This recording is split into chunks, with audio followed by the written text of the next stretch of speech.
Assalamu alaikum wa rahmatullahi wa barakatuh. To some of y'all and peace out to the rest of you. Hit the share button because the message is more important than the messenger. Let me tell you all straight away what's going on here about a sister that just had to leave some comments. I actually like replying to them because I can break them down for you, for your benefit. So you, though you understand cognitively when they're wrong and when they're right and why, I'm breaking this down for you for a different reason, and that is because this way you will be able to articulate it later.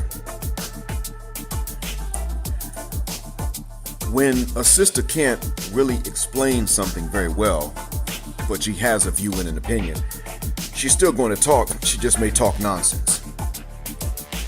When we help each other to articulate our counter arguments, this gives us the ability to talk not nonsense in a way that the younger brothers can see and hear. And some, for as much as I hate for someone like Dr. Ungawa, what's his name? Ungawa Dashiki Tunde Johnson. Yeah. Tell us that we need to step in and marry the single moms and raise other men's kids. I don't mind mentoring them and helping them out. But that's a voluntary thing. I actually think many of us should do this in ways that are easy and convenient to us, not in ways that are convenient to their mothers. I think that's what it should be. No, really, in all honesty, I think that's what it should be. We should do this in ways that are easy and convenient to us, and better for the young brothers as they grow older. I would say that.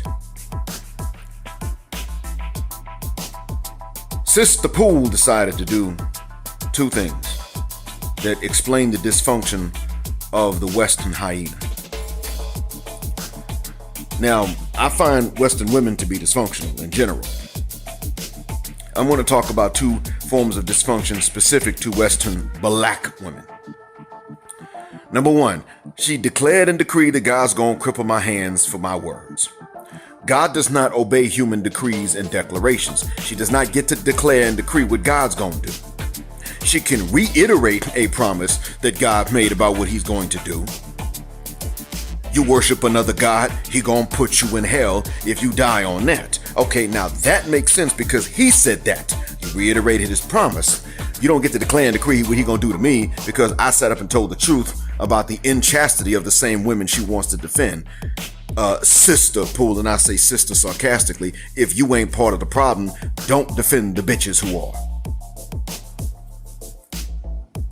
You want God's words? You want to know God's stance? Well, I'm basing what I've said on what I have read about God's stances before in both scriptures. When they agree, that's what I'm coming from right now.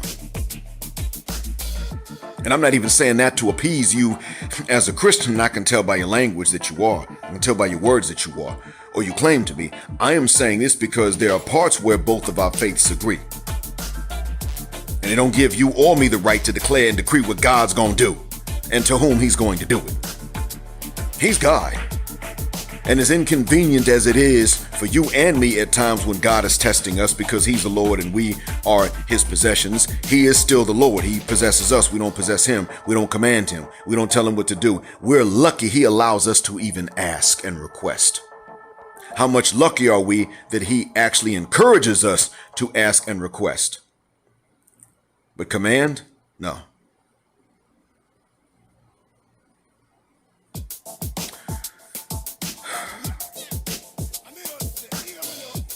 There's one other thing too. Underneath the same video, gentlemen, pay attention. Underneath the same video in which I said at the end, I'm going to work. And if you'll excuse me, I'm going to go in and do my job and continue to contribute to an environment in which the Western woman's dysfunctions will not be tolerated or forgiven. I didn't say Western black women's, but I did state that the Western sapphire has less of a chance here because in addition to the fact that many non-black men don't want black women, and I tend to disagree, but it's up to them. I said that too. The Western sister has an attitude that they cannot forgive, they cannot overlook. Non-Western women can't forgive and overlook it in many cases. That's what I was trying to get at. I was talking about this before.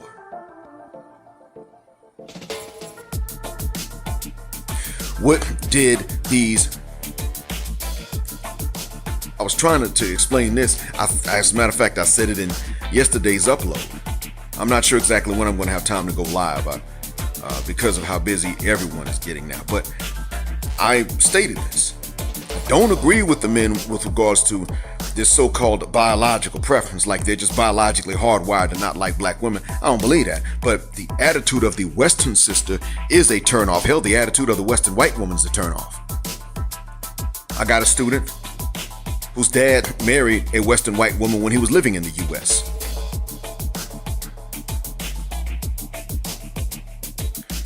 They had a daughter. When he was getting ready to finish studying in the U.S. and getting ready to go back to Saudi, she didn't understand how wealthy this man was. She married him, but she didn't understand how wealthy this man was. So when he was getting ready to go back, he wanted to take his family back with him because he's wealthy in Saudi, in Jeddah. And she was like, you want me to give up America for a desert? And she vanished. That man did not find his daughter for decades. He had to return back to his country when he was done studying. But it took him years to find his daughter. With his money, it took him years to locate his daughter. She was an adult by the time he located her. So he had the daughter to come and visit. And he had his son to go and visit his sister. His son go to visit his daughter, the son's sister, I mean. That son is my student. He told me about this. When his sister went to visit him and his father in Jeddah and saw their house, she sent photos back to her mother to say, listen, this is how comfortable everything is. I'm okay. I'm doing all right. Mom's was like, yo, that's where you live? Hey, can I go be a babysitter or something? Ask your dad if I can babysit or something like that. Can you imagine this? This is a Wyatt woman. Man, look. One of the ways that you know that you're dealing with an up attitude from them is that even the one that responded to me had to give me some sort of command to do exactly what I already said I was going to do independently of her. That's a sign right there. You say you're going to do something. First, they correct things you didn't say. Then when you say you're going to do something, they give you a command to do it. They're looking for something wrong to correct and they make it up if it's not there. That's when you know. And sisters start off, they lead with that. Now, the Western Wyatt woman comes with that later, but they don't necessarily lead with that. But these sisters lead with that. You can't give them your kids to raise when they're going to do that. And they're going to, because it's funny and because they're empowered. You're also going to have to, and this is what I tell you, you know, a lot of you think you can't do monk mode, we can't turn down the drawers, we can't turn it down, can't turn down the booty. Well, you can't spend your whole life turning down every single time, but you can turn down a lot of it. And COVID showed a lot of men that. Dr. Tia San Johnson's talking about that. I haven't finished listening, but I heard that part. You can do it. And here's why I say that. See, even when you get married, there will be times you'll need to do that. Because even when you get married, especially if you're only married to one, if you get married and you never turn it down, you will rarely get it. If your wife never hears you say no, she will hardly ever say yes. It's just something in them and they don't realize they have it. And this could be the case unless they are trained religiously as Muslimas and they take it seriously. They are not, it's going to be in the back of their head. They could be traditional women and it's still in the back of their mind and they don't even know it and don't mean any harm. Now imagine if they mean it. Imagine if they got that westernization going on. So you might as well learn to go ahead and turn it down. Know when to do it, know when to say no. And I get it. I'll tell a woman in a heartbeat if the male libido was actually stronger than yours, what you say, that justifies polygyny right off the bat. Screw money. Everybody ain't gonna have it. You can't keep up with him, he gets another wife. End of. Screw the money. If you're both in poverty and living in a chicken coop, so fathermucking what? You don't want him to cheat. And you're not going to keep up, so that's the only option that's left. Stop trying to force God into other options. Because as I stated, he does not obey our decrees and commands. He doesn't have to. Being God, he shouldn't. He creates galaxies. How tiny are we compared to a galaxy? If you can see a galaxy, you cannot see us in it. That's how tiny we are. It would take a telescope the size of a solar system like ours to be able to see something as small as us on a planet in another solar system, let alone another galaxy. Now, can you imagine that? Woo, man.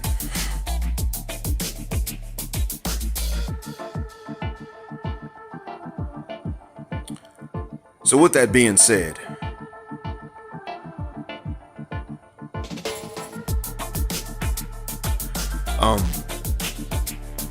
sisters will show you, and I'm using that term sarcastically again, they will show you what their problem is. They don't want anyone to call them out for that nasty, filthy, stank, funky attitude. But they got it.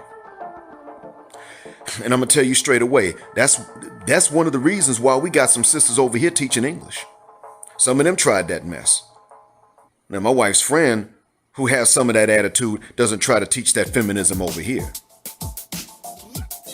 She doesn't do that.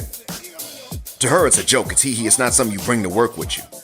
She's sassy, got attitude, but she doesn't try to teach that because she's not trying to screw marriages up here. That's the good and redeeming quality about her.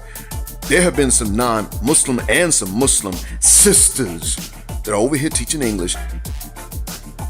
And, usually the Muslims don't try to spread nothing like that. But when they start dealing with us black Western English teachers here, then their attitude comes out again. No, you don't. Yes, the fuck I do. One of them asked, what do we do with the students that are unmotivated? And I told that on the men's side, we have to focus on the ones that are and just ignore the ones that aren't. We can't spend time on them. No, we don't just throw students away. I was like, excuse me, ma'am, I don't tell you how to do your job on the women's side. I answered your question. I told you that we don't have a choice. We have to do it this way. How about you don't tell me what to do on the men's side, especially when you're just asking me what it is that we already do. This is going to be your response to us answering questions. I won't answer them anymore. F out of here with that mess. That was the last time we talked. I met her son, African American, living in Saudi, English teaching job. Guess what? Man got married. He went and married a Nigerian. He wasn't messing with no Yankee sister. His mother couldn't see it, but he could. Now, I'm sure his mother was happy because he's marrying a black woman. And from the continent, no doubt. So I think it worked out, but he was not about to sit up here and mess with no Yankee sister with all that mother cuss word attitude. Ms. Pooh, you're just going to have to accept that the Western woman is driving their men away. Latina, white, black, or white Latina, but raised in the West, they're driving the men away. And sisters are leading in that. You're not by yourselves, but that's one category in which you are ahead, driving your men off. There's nothing to correct when it comes to me. Declaring and decreeing that God's going to cripple my hands. For what? Because I told the truth? So you're trying to declare and decree that God be unjust because I decided to be just and fair. Sisters who aren't a part of the problem don't defend the ones who are, because once you defend the ones that are part of the problem, you become a part of the problem. And that's the end of it. I got students that don't cheat and they try to tell me, yeah, but I can't snitch. Then if I catch you not snitching, you fail. End of. Why is that? Because cheating, people here have been so lenient about cheating. And I got students that are in the age group that graduated before the changes happened. So they still have that lenient mindset. And now they're my students, so I have to make them understand that, look, you got folks younger than you that they know what the program is now. They caught up with the rest of the world, but you didn't. So if you come to me with this, one, if you cheat, and secondly, if you cover for somebody that cheated, you cheated. Because you're going to hold your country back. And I'm not here to help you hold back an entire nation. Not here for that.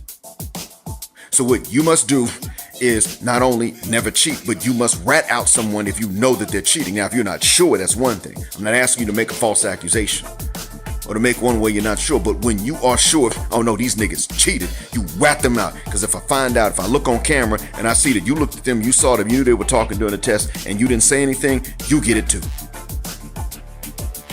I'm not playing games with y'all, because that's how the rest of the world works. But to take the stance that I took was for a reason. And that reason is because other men and women teaching also had to take that stance, because we were not going to get everything we pushed for, so we were just going to have to push for all of it so that we could get as much as possible. We had to send a message to the students that if you let somebody else cheat, you are cheating. This way, at the very least, they would not participate in it. We had to do it that way. Because we simply said, don't cheat. Then they might think, okay, well, it's all right to give answers. It's the one asking that's cheating. No, you gave an answer, dummy. You cheated too. You cheat when you just don't rat somebody else out for cheating unless you didn't know that they were cheating. It was necessary. We didn't have a choice. Congratulations. You drove your men away. And you trying to declare and decree what God's going to do because we told the truth, which means you're not listening to my channel, but you want to leave a comment. And then you trying to give a command to me to do something that I done already stated I was about to do, just because I mentioned Cash App also shows the same tendency. So to my normal audience, I'm going to say it again. Please hit the Cash App button on your way out to Jet Black Aircraft. I'm not asking for any one thing large. I'm asking for many of you to kick in $1 or $5. That's it. Because like as I stated before, it's really the sound of the notification that inspires me. So I'm going to ask y'all to come through on that. Hell, it could be 50 cents. Just because Sister Poole don't like it. But now you know in words some signs to look for and how to articulate these signs. And you can tell these to the young brothers there. This is that attitude. Not just the neck rolling and the finger snapping, but even the ways that they talk. And these are two examples. Trying to decree and declare what God's gonna do because she don't like what you did or said. And then number two, trying to give you a command to do something that you done already said you were gonna do just so she can talk down to you. And you wonder why they call you bitch. Thank you all for listening. As always, black heart, black mind, black out. Assalamu alaikum, black heterosexual, non-select male power. Just because she doesn't like it, like patriarchy until extinction or judgment day. Thank you for flying again with me on Jet Black Airways, where jet black is also a verb. Keep jetting black on me till the wings and the wheels fall off this mother cuss word. Gender, justice, forever.